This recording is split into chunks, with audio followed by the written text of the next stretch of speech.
Iku anake senengane dolan, senengane ngluyur, senengane ora saba ngomah. Oh, nek gawe anak pasrane ngomah. Iya. Sing angka loro pantangane apa? Aja gawe anak pas kesusu arep lunga. Ki lek dadi anak, bakal anake senengane boros, senengane ngentek-ngenteki bandane wong tuwa. Oh, sing angka telu sing perlu dicatet. Ben duwe anak, duwe isin, aja gawe anak nganggo uda mlejet. Gawe anak ora entuk uda mlejet. Oh, iya. Sik. Selaku dadi wong awam aku tak takon. Mongko lek diarani wong lanang karo wong wedok kumpul kaya ngene nek ora uda mlejet, ora marem. Iso disikapi men duwe anak sing duwe isin. Sikapane piye? Upamane manten lanang nganggo kaos kaki tok sisih ngono ora apa-apa, Nduk. Oh, ngono. Manten wedok pamane nek ora mlejet, ora marem nganggo jilbab tok ngono ora apa-apa. Kowe mbiyen, aku mbiyen ya ngono. Ora ketang piye enek kain sing tememplek ana ning awak. Kowe mbiyen dalang terus lek gawe anak supaya duwe isin. Aku mbiyen blangkonan, Nduk. Blangkonan iya. Men duwe anak sing duwe isin, sing duwe unggah-ungguh, duweni tata krama lan duweni uda negara. Oh iya. Ya ngestake dawuh yen ngono. Heeh. Kuwi sing becik sing apik. Oh iya, heeh. Ngestake dawuh mula sembah nuwun. Bengi iki wis sajake wis ora sronta. Nggone bakal ngenteni tampile genduk Niken Salindri. Pancen kaya ngono no. Ya, ya. Bakune kanggo temanten luwih dhisik no. Temanten luwih dhisik. Heeh. Sing urung jumeneng ki mau Mbak Retno Cungpe, ya.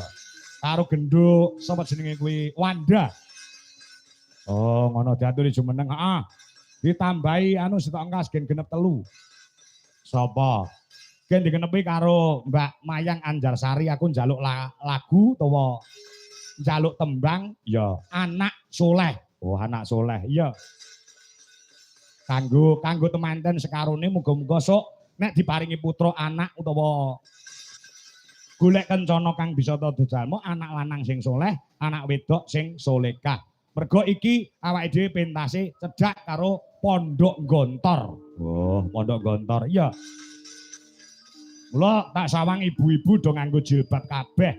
Mertandani eneng ngerancang kene iki piyayine ngibadahi tekun. Oh, salate bakoh utawa salate kuat. Ya. Lingkungan ana ngerancang, lingkungan sing agamis, agamane kuat. Mau jamaah ana masjid, ana pinggir dalan kono, kuwi jamaahe ya pirang-pirang. Iki minangka bukti bahwasannya ana ing ngerancang kuwi lingkungan agamis.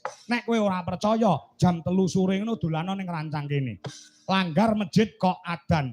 Allahu Akbar, Allahu Akbar. Wong ngerancang iki langsung mak gruduk neng sawah, Nduk. Dadi seto. Kok tak to apuk gruduk-gruduki neng masjid utawa neng langgar utawa neng musola. Neng sawah ki ngampiri kancane ngono lho. Oh, ngampiri kancane ya.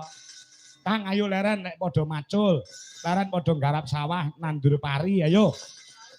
Leren sik padha ngibadah salat bareng-bareng jamaah ana ing masjid. Kuwi lho sing tak karepke. Oh iya, heeh. Anak soleh ya, anak soleh. Ya, monggo.